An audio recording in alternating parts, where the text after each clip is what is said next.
Hi friends, ఈ రోజు వీడియోలో మనం తెలుసుకోబోయేటువంటి విషయం ఇది చాలా వరకు మనకు బయట ఎవరు చెప్పకపోవచ్చు. అలాగే ఈ సమస్య కూడా చాలా సున్నితమైనదిగా మనం భావించవచ్చు. ఎందుకంటే ఇలాంటి సమస్య ఎక్కడో ఒకటి వస్తుంది, అరుదుగా మనం చూడవచ్చు. అలాగే ఈ సమస్యని కూడా ఆ కుటుంబానికి చెందిన వారు కానీ ఆ ఇంట్లో పెద్దలు కూడా ఆ వయసులో ఉన్నటువంటి స్త్రీలు కూడా చెప్పుకోవడానికి కాస్త బాధను పడుతూ ఉంటారు. ఎందుకంటే అది అంత సున్నితమైనటువంటి విషయంగా మనం చెప్పవచ్చు. అంటే నేను చెప్పేది దేని గురించి అంటే, తగిన వయసు వచ్చింది, అప్పటికి కూడా ఆ యొక్క స్త్రీ, ఆ యొక్క అమ్మాయి ఎవరైతే ఉందో ఆమె రజస్వల కాకపోతే, సహజంగా స్త్రీలను చూసినట్లయితే ఇప్పుడున్న ఈ యొక్క కాలధర్మం ప్రకారం 12 సంవత్సరాల తర్వాతకి 13, 10, 14, 15 ఈ వయసులో ఎక్కువగా మన యొక్క ఇంటి ఆడబిడ్డలు చూడవచ్చు రజస్వలు అవుతూ ఉంటారు. అయితే కొంతమందిలో ఈ యొక్క విధానం అనేటటువంటిది ఆ శరీరంలో ప్రకృతి సహకరించకపోవడం వల్ల, లేదా వారి యొక్క చిన్నప్పటి నుంచి పెరిగిన విధానం చేత కానీ, ఆ శరీరంలో ఉండేటటువంటి లోపాల చేత కానీ ఈ యొక్క సమయం సరైనటువంటి సమయంలో అవ్వకుండా ఏదో ఒక కారణంగా అది నిరోధించబడుచు ఆ యొక్క వయసులో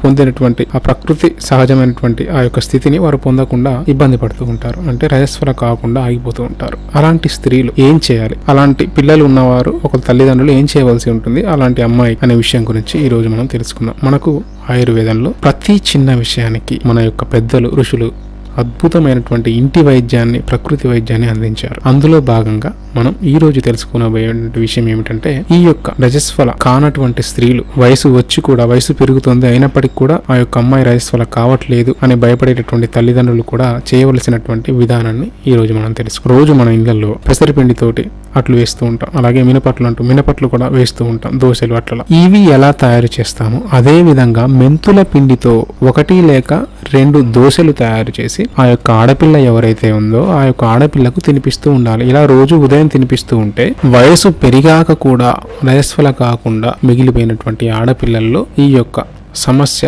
ఏదైనా కానీ దీని యొక్క ప్రభావం చేత వారు మళ్ళీ సహజంగా రజస్వలై వారి యొక్క జీవనాన్ని ముందుకు సాగించుకునేటటువంటి అవకాశం ఉంటుంది. అలాగే దీనివల్ల ఎటువంటి నష్టము, కష్టము ఉండదు. ఈ యొక్క సులభమైనటువంటి మార్గాన్ని మీరు గుర్తుంచుకోండి. ఒకవేళ మీకు తెలిసిన వారు ఎవరైనా ఉన్నా కూడా, మీ యొక్క గ్రామంలో కానీ మీ యొక్క బంధుత్వాలలో ఎవరైనా సరే ఇలాంటి సమస్యతో బాధపడుతూ ఉన్నట్లయితే ఈ యొక్క తేలికైనటువంటి విధానాన్ని వారికి తెలియచేయండి. ఎందుకంటే మెంతులు మనందరికీ తెలుసు, మన ఒంటింట్లో ఉండేటటువంటి వీటి వల్ల వచ్చేటటువంటి ప్రమాదం కానీ నష్టం కానీ ఏమీ లేదు, తెలుసు కదా. మెంతులు అయితే చాలా ఆరోగ్యాన్ని ఇచ్చేటటువంటి పదార్థాలు కనుక ఈ విధంగా వీటితో కనుక మీరు దోశలు వేసి కనుక ఆడపిల్లకు తినిపించినట్లయితే ఖచ్చితంగా మీకు మంచి ప్రభావం అయితే చూపిస్తుంది అని మనకు ఆయుర్వేదంలో చెప్పడం జరిగింది. ఈ యొక్క వీడియోని మీకు తెలిసిన కుటుంబాల్లో కానీ, మీకు తెలిసిన పరిచయస్తుల్లో ఎవరికైనా ఇలాంటి సమస్యతో ఎవరైనా ఇంటి బిడ్డ బాధపడుతూ ఉన్నట్లయితే వారికి ఖచ్చితంగా తెలియజేసే ప్రయత్నం అయితే చేయండి. మరొక వీడియోలో నేను మీకు మరొక చక్కటి విషయంతో మీ ముందుకు వస్తాను.